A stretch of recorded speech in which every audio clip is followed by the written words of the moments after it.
bank digital kini makin digemari anak muda. Generasi Z dan milenial lebih memilih layanan perbankan digital ketimbang datang ke cabang bank konvensional. Alasannya sederhana, karena cepat, mudah, aman, dan bisa diakses kapan saja lewat ponsel.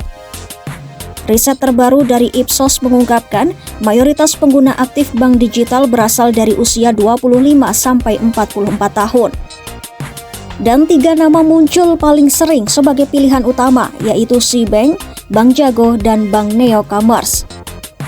Studi berjudul Perilaku dan Kepuasan Konsumen Terhadap Bank Digital di Indonesia ini melibatkan 300 responden dari berbagai wilayah di Indonesia. Semua responden aktif menggunakan bank digital setidaknya 1 kali dalam sebulan. Direktur Ipsos Indonesia Andi Sukma menyebut bahwa faktor utama yang membuat anak muda betah memakai bank digital adalah kepercayaan, kemudahan, dan keamanan. Dari hasil survei, SeaBank dipilih oleh lebih dari separuh responden sebagai bank digital favorit. Bank Jago ada di urutan kedua dengan 32%, diikuti Bank Neo dengan 28%. Andi menyebut, generasi muda mencari bank digital yang bukan cuma mudah digunakan, tapi juga memberikan pengalaman transaksi yang cepat dan efisien. Aktivitas yang paling sering dilakukan pengguna bank digital antara lain top-up e-wallet, pembayaran kris, dan transfer antar bank.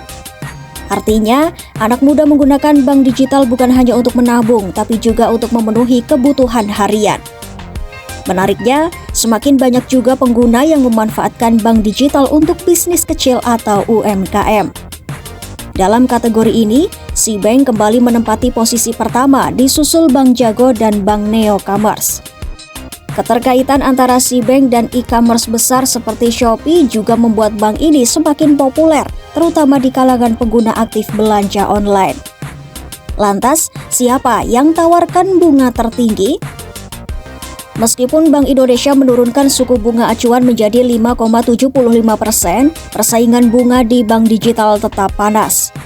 Banyak bank digital masih menawarkan bunga simpanan yang tinggi untuk menarik nasabah baru.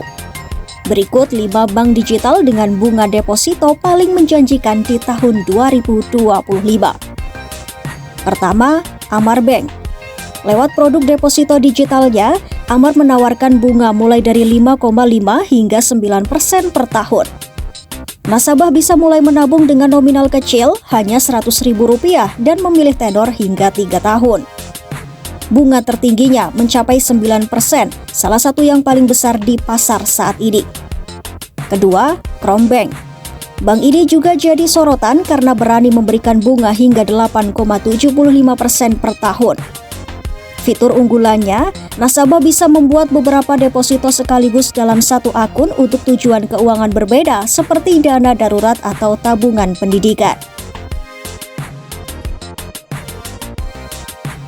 Bank ini populer di kalangan anak muda karena tampilannya yang modern dan fiturnya interaktif. Bunga depositonya bervariasi mulai dari 5% hingga 8% per tahun dengan pilihan tenor fleksibel mulai dari 7 hari sampai 12 bulan. Keempat, Superbank. Superbank menawarkan bunga antara 6 hingga 7,5% per tahun dengan penempatan dana minimal Rp500.000. Cocok untuk mereka yang ingin mulai berinvestasi kecil tapi tetap dapat imbal hasil menarik. Kelima, Alobank. Bank ini memberikan bunga deposito tertinggi 7,5% per tahun dengan setoran awal mulai dari Rp1 juta. Alobank juga dikenal memiliki integrasi layanan dengan platform digital lain, membuatnya mudah digunakan untuk transaksi harian. Iya, di tengah maraknya persaingan bank digital, anak muda kini punya banyak pilihan. Mereka bisa mencari layanan yang paling cocok, entah karena tampilan aplikasinya yang praktis atau karena bunganya yang tinggi dan menguntungkan.